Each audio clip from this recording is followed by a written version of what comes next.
Greetings, my dear viewers. It is I, Drehan, back once again with another video. Today we are doing something a little bit different from our regular videos. Mainly because I've been short on time and I've been kind of busy with other things. But that's fine. The other reason being that there are a few Dungeons and Dragons YouTubers that do not agree with some players using characters that are basically what's the correct term to be using without getting reported? Plagiarism? No. We'll say one-for-one copies of original characters from other works of fiction. Now, while I would agree, something like that is a little bit, cliche, I guess.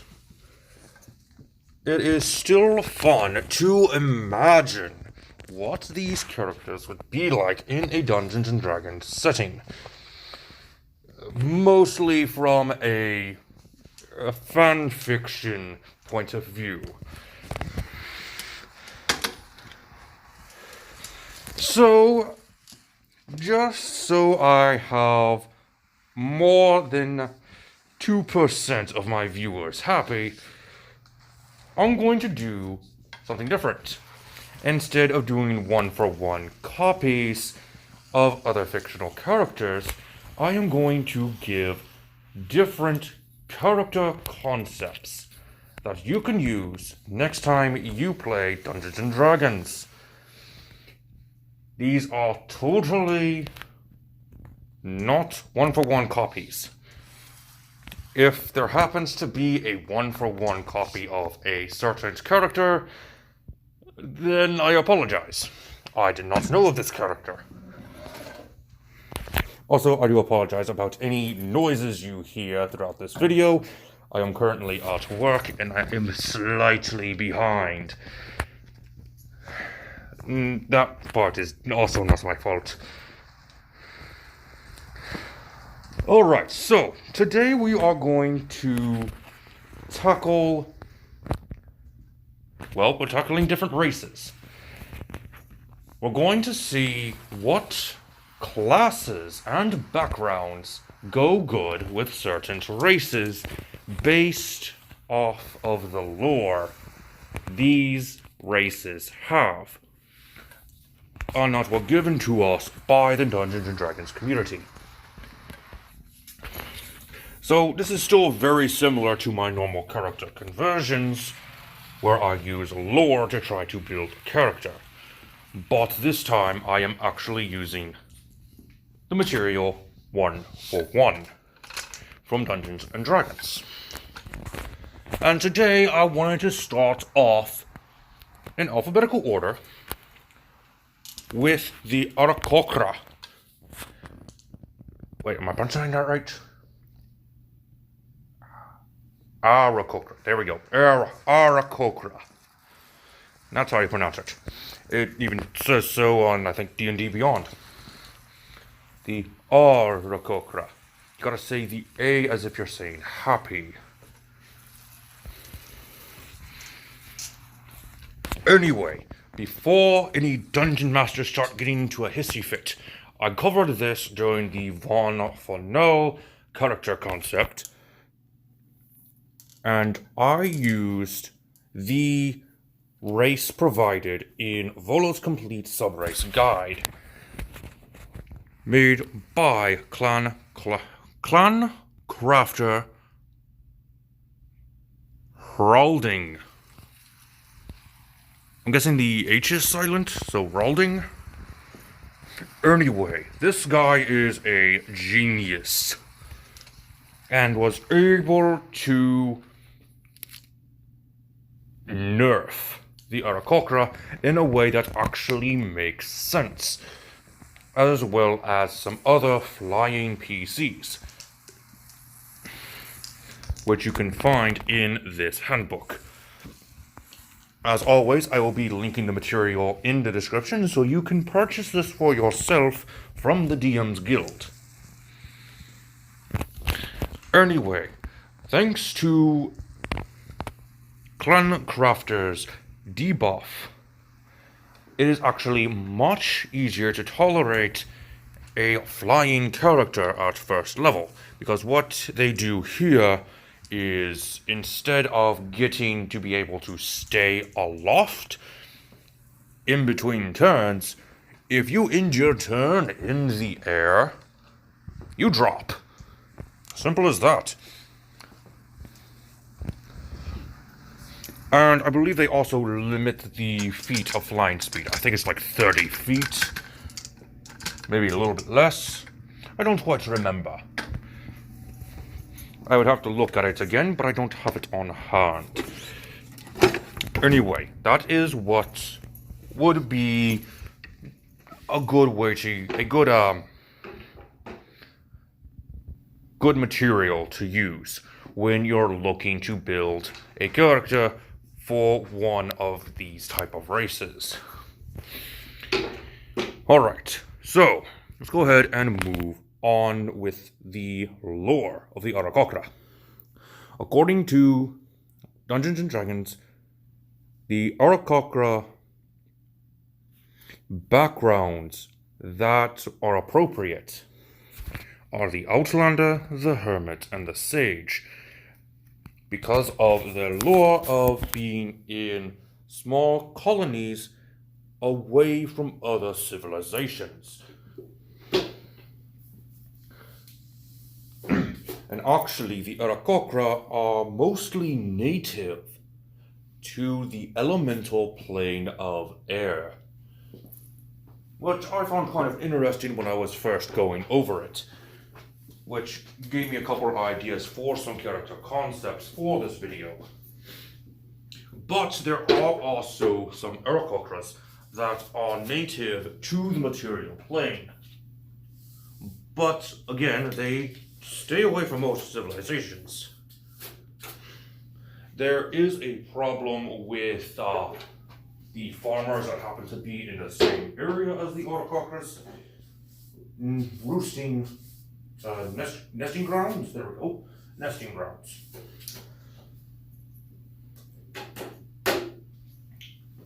You would have to look up all this information for yourself, of course. I'm not going to be able to give every little bit of detail. But as well as the backgrounds, D&D Beyond gives us a couple of examples of classes that would fit an Aarakocra based off of their lore. Not many Aarakocras will travel away from the nesting grounds. Those that do are usually hunters or trying to protect something. So they are rangers or fighters that are constantly patrolling for outside threats.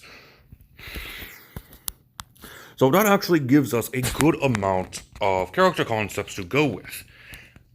An Aarakocra Ranger that has the Outlander background, Hermit background, or even the Sage background. You can even go with a Fighter Aarakocra that has one of these backgrounds and would actually make sense for the build. And it would be easier to have a backstory using these concepts. Because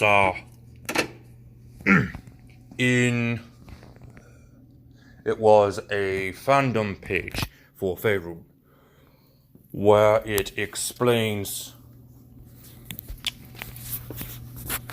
why an Aarakocra would want to travel away from its roost other than for the flock.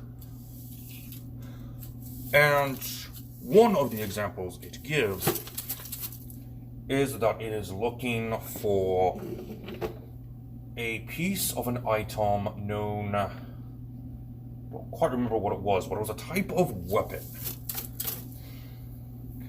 that was able to kill an elemental evil, which happens to be where the Aarakocra race comes from, the elemental evil player's companion.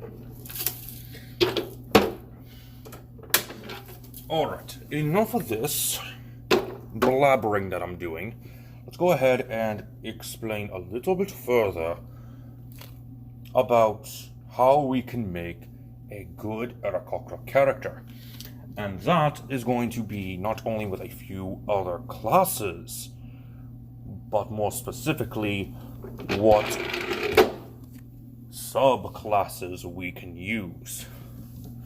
Starting off with the ranger that it suggests, we're going to go ahead and say, according to the lore, that an Aarakocra would probably choose to be either a hunter, as stated previously, or a horizon walker ranger.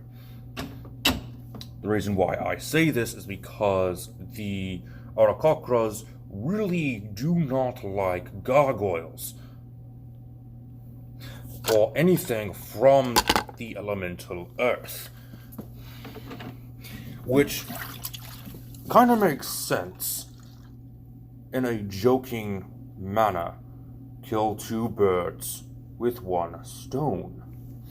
And funnily enough, according to the lore, Aarakocras have a name for the gargoyle that loosely translates to flying rock.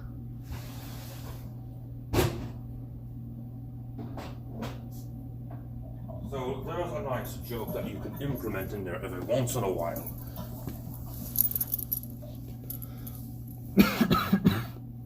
Alright, moving on to the fighter. Now, according to the lore, Aarakocras and the Avarials, or winged elves, were allies, or even still are allies. And since the Avarials are a type of elf, it would stand to reason that the Avarials would have taught the Aarakocras a thing or two about their fighting techniques. So, the arcane archer, which is primarily off of the techniques of elves, would be a reasonable subclass to be taking a part in for an Aarakocra fighter. And Battlemaster would be equally as useful. Now, if you have a more lenient Dungeon Master, then maybe you can get an Aarakocra with an owl-like head instead of the main parrot or eagle-like head. And if you're able to do that, I would recommend grabbing a wizard class, because you know the old saying how owls are wise and very intelligent.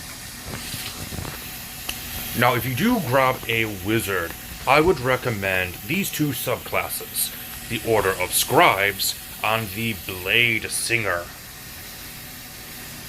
Both of these classes just fit a wizard Aarakocra so well. And I don't think I need to explain why. Moving on to a bard. Remember how I said that the Aarakocra's main features was more eagle or parrot-like? Well, a parrot Aarakocra would best fit the class of a bard, if you think about it.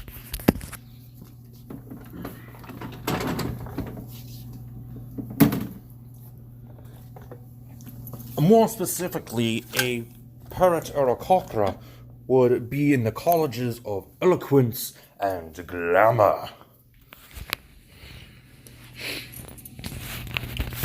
though there's something to think about next time you have a Aarakocra character.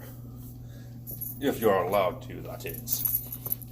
And speaking of parrots, parrots are notorious for being the figurehead, a mascot, if you will, of pirates. And it just so happens that there is a pirate background. And the best class for a pirate would be the rogue.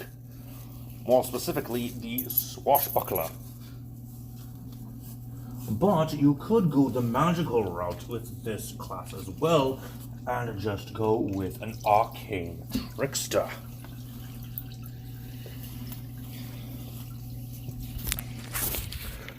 Just to get a little bit more magic in your game.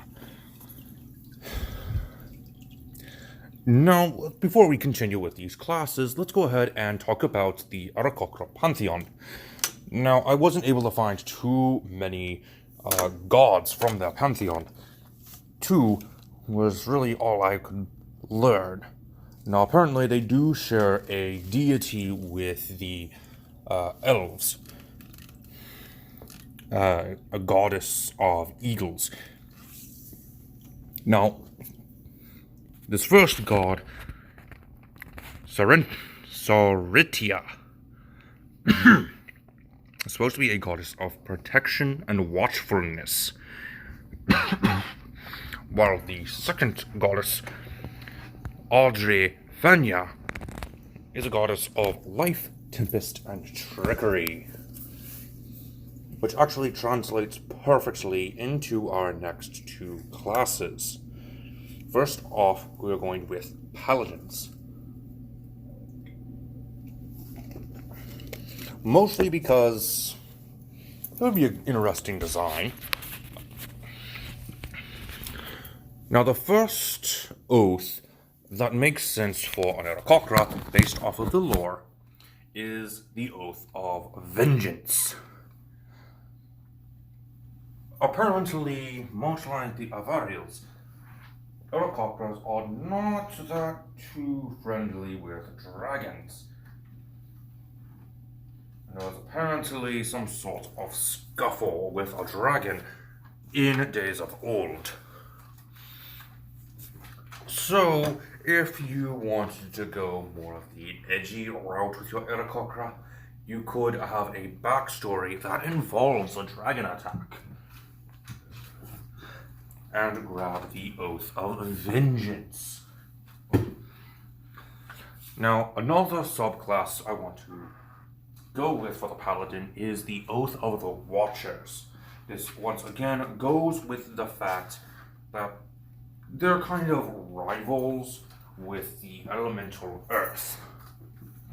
And they are trying to prevent the elemental evils from rising. That goes hand in hand with the Oath of the Watchers. Now, before we go on to the next class, I do want to go ahead and point out, before somebody else does,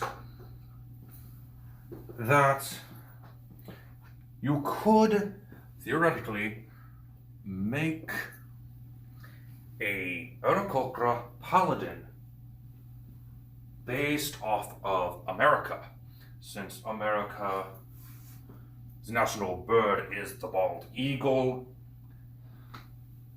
It would just be kind of funny, more of a joke. But to really settle that joke in, you need the right subclass. And that subclass would be the Oath of Conquest for America. Right, moving on to the Cleric. As stated with the 2 goddesses of the Aarakocras, the domains are quite easy to find, and that's going to be life, tempest, trickery, and protection. Unfortunately, protection is unearthed arcana, technically, but it is still a good class to go with. At least a good domain to go with. is up for consideration with your dungeon master as well as for yourself. Since technically one of the two goddesses is a goddess of protection.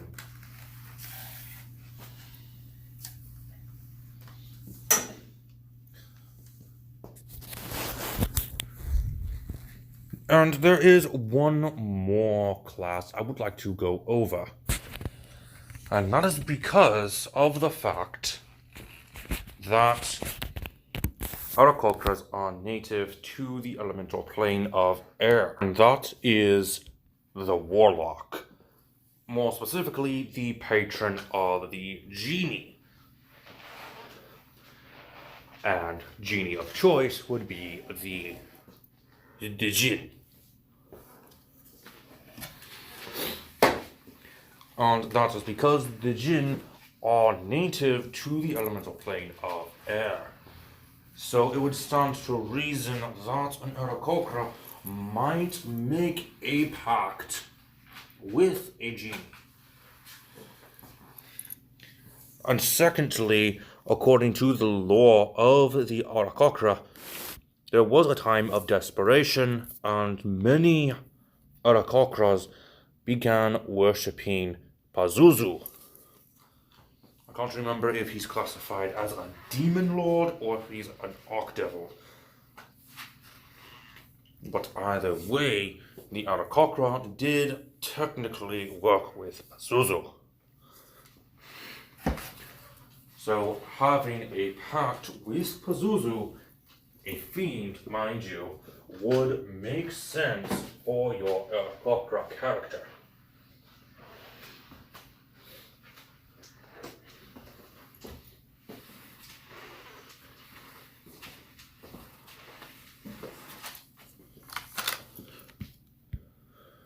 Alright, I think that's all the time I have for today, my dear viewers. Again, apologies for all the background noise, and apologizing for the late posting of this video. If you have any suggestions of what character I should do next, make sure to comment down below. Until next time, my dear viewers, this has been Drehon, and I am offline.